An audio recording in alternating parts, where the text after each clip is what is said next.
it's okay, you get 500 pounds of chicken today, get it up, and mix it all together with some cheese and some bell peppers. Okay, finally get around to doing a tournament recap from Vegas. What we're going to do is go through the graph of my tournament play. Okay, so in Vegas I played a total of 8 tournaments. Out of the 8 tournaments, 3 were Hold'em tournaments, 3 were Big O tournaments, 1 was a horse tournament, 1 was the World Series Omaha mix, which had Omaha High-Low, Big O, and Pot Limit Omaha High-Low.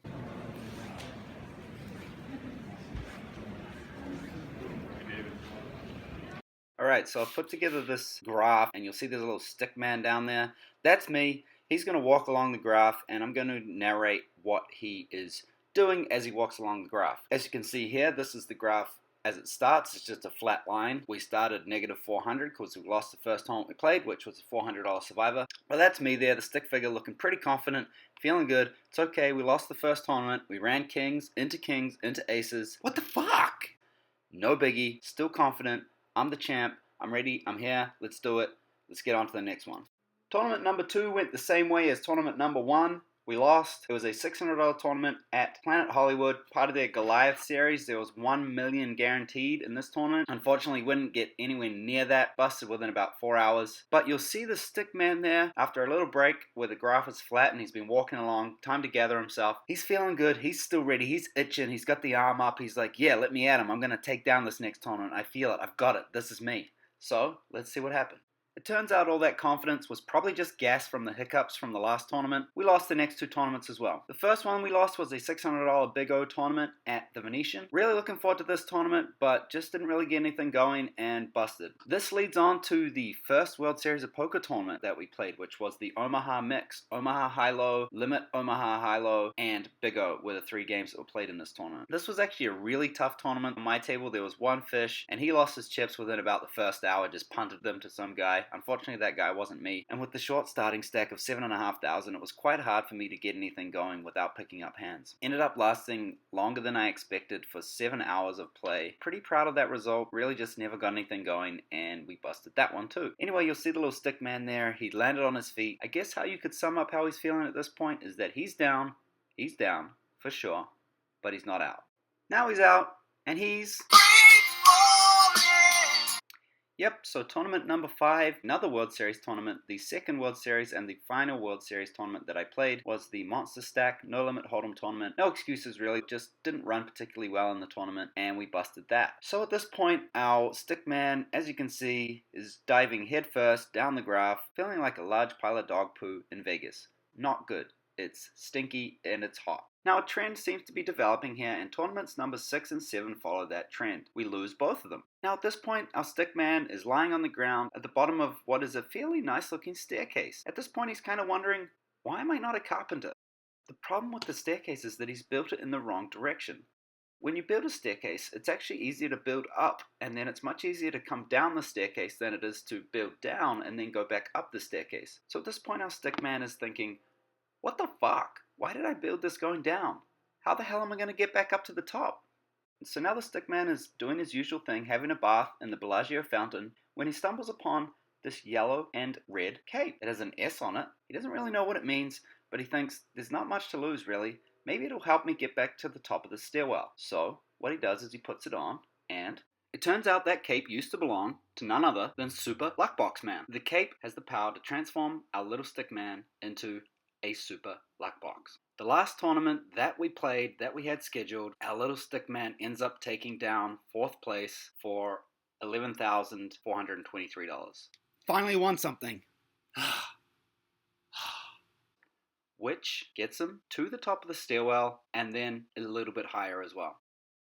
Alright, so I thought it might be fun just to go through some of the key hands that I played in the tournament. Basically the key pots that I won and the big decisions that I faced. There were a few pots that I lost, which I'm not going to go into too much detail about. For the most part, in the crucial moments when I needed to win the pot, I won it. I guess that's what needs to happen to get to this point in the tournament. So the first crucial hand that I had happened at the blind level 150-300. I believe that I raised pre-flop to 600-700, maybe a min raise, I'm not sure. Anyway, the button and the small blind called. We flopped the nuts with a higher straight redraw and also the nut flush draw. To my surprise, the small blind actually lit out here. At this point, I decided to just call. There's no possibility of a low coming because the flop is already 9 high, so the only thing we're worried about is a board pair. I didn't see any point in raising. We have position. Maybe the bottom will come in as well. The turn gives us a higher straight, the nut straight still, Broadway. The small blind checks. In terms of stack sizes, everybody had about maybe 15,000 behind. I decided I wanted to get as many chips in the pot as possible here, so I checked, and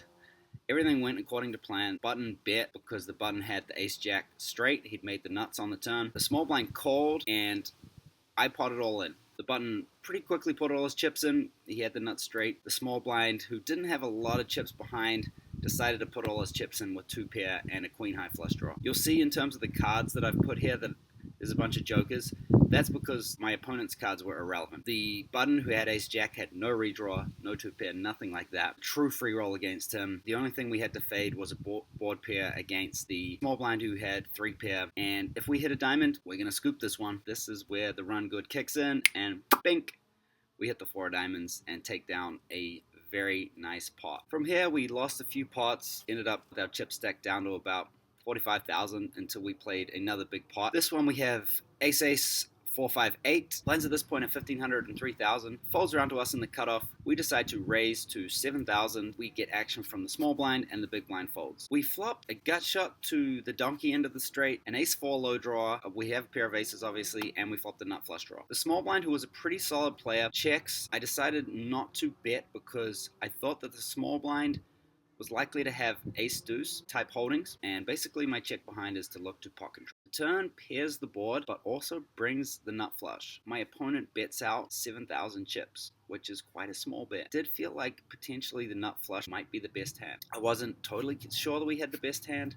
but I thought if our opponent had a full house, he might have bet for a little bit more value. I thought about this one for a while and decided to call in position, looking to reevaluate on certain rivers and to see what our opponent did out of position. The river comes an offsuit king, so the low doesn't get there, and we still just have the nut flush. My opponent bets really large, 25,000, which was pretty much a pot-sized bet. We have roughly 30,000 chips, so this was going to cripple us if we call and we're wrong. Opponent had shown a tendency to bluff and had showed down one bluff earlier in the day, and I had seen him make a bet which I thought was a bluff against an opponent in a spot that I thought was a great spot to bluff, and he ended up taking down that pot. I didn't know for sure that he was bluffing, but I felt like those 2 hands showed me that he had the ability to bluff. The small sizing on the turn and then the big sizing on the river, it kind of looked to me like he might have turned trips with the nut low draw, bet small thinking that pretty much most river cards are good for him, and then on the river with the offsuit king, bets large because he doesn't want me to call because he hasn't made his boat.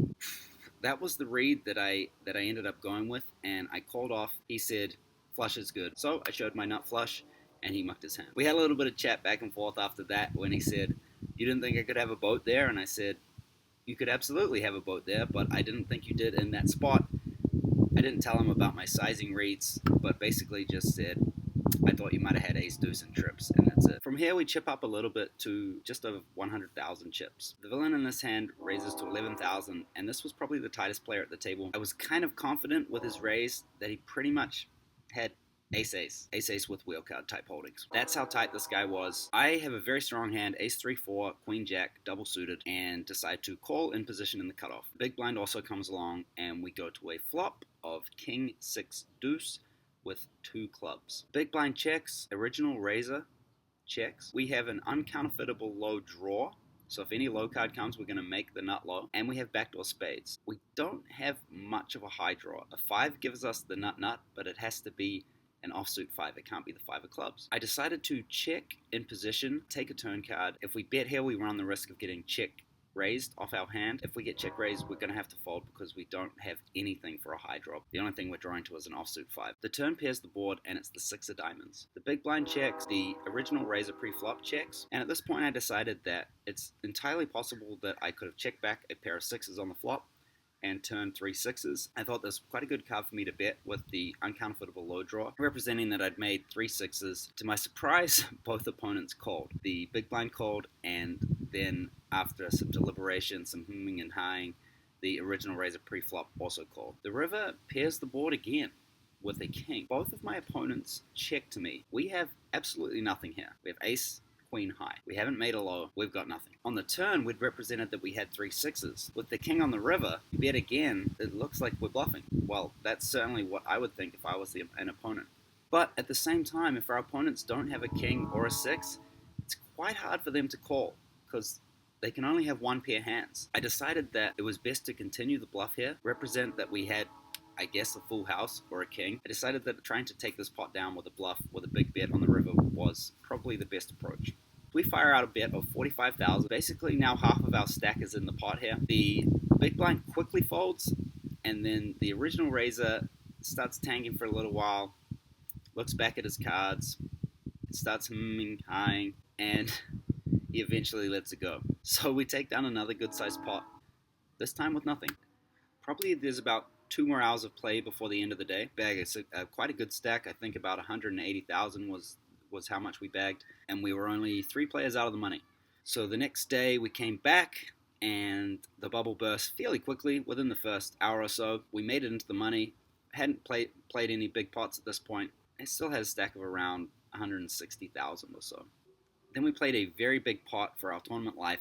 We limped an early position with a strong hand, ace 3-4, queen jack, double suited. The reason that I limped this hand is because players at the table were showing a lot of aggression with ace-ace type hands, and even ace-deuce type hands, where if I was to raise pre-flop, a lot of my opponents were quite happy to re-raise 3-bet the pot and just get their chips in pre-flop. And I didn't think that played into my strength, which was post-flop play. So I limp, and then a tight player who had only showed down an ace-ace hand once decides to raise it up. At this point, I think he has ace-ace. A lot of these players play very straightforward and will only 3-bet or raise ace-ace hands. It folds around to me, and I elect to make the call out of position, looking to play post-flop. The flop comes down 2-5-10 with 2 spades. We have a wheel wrap with ace 2, 3, 4, 5. Any card 6 or lower gives us a straight. We have an open-ended straight flush draw, and we have, I guess, a backdoor Broadway draw. At this point, I'm not folding to any bet that my opponent makes, and given that both of our stacks were only about 1.5 times the current pot, I decided that there was no point in checking to my opponent and letting him take a turn card. If he's somehow bricked this flop, or if he has ace-ace deuce and no kind of backup low card with his ace-ace deuce, then it's a pretty hard call for him to make on this flop. Currently we have nothing, but we have a huge draw. It's best to show aggression here, get the chips in if he wants to.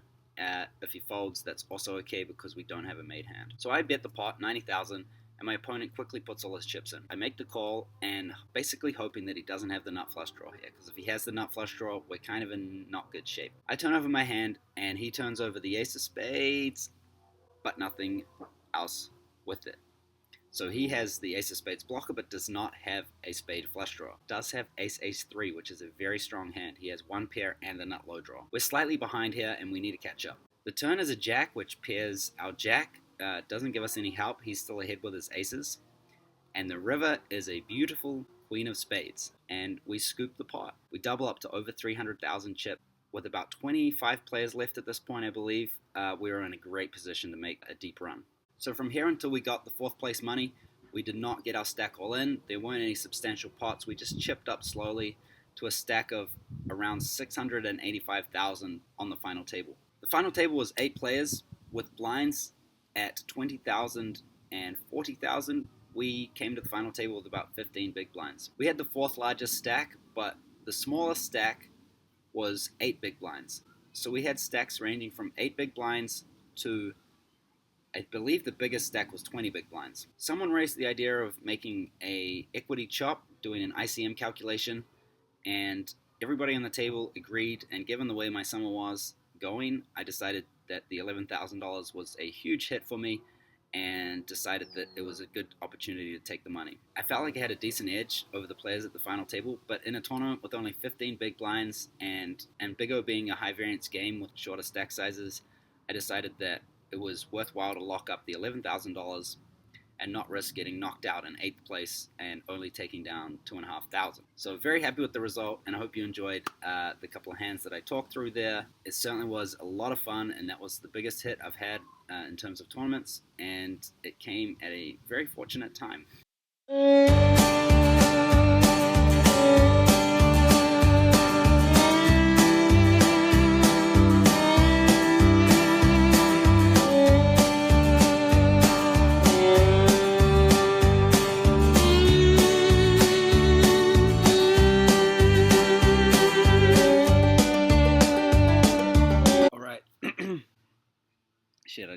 was a spider on me.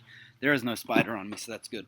So that was a little bit of a lighthearted take on how things went in Vegas, running through that graph with my little stick man there, which is me. In reality, it was extremely challenging. As a small stakes player, the 2 shots that I took in the World Series were huge buy-ins for me, and to lose both of those was really disheartening. Even $600 events, those are pretty significant buy-ins for me. It was just tough. I mean, mentally, emotionally, I was really low at one point, especially because I was losing in the cash games as well. But that last result was much needed. The final kind of result for me was pretty much break even. That 11,000 win right at the end put me into roughly $5,500 profit. I had about 45% of my actions sold to other people that invested in me. Thank you to them. What that meant is that half of that money basically went to the investors, accounting for that and expenses of staying at a house in Vegas and also paying my rent here in Portland, plus gas, food, whatever. Pretty much exactly broke even on the trip. Given where things were at, and the fact that it all happened kind of on the last day that I was planning to be there, extremely happy with that result.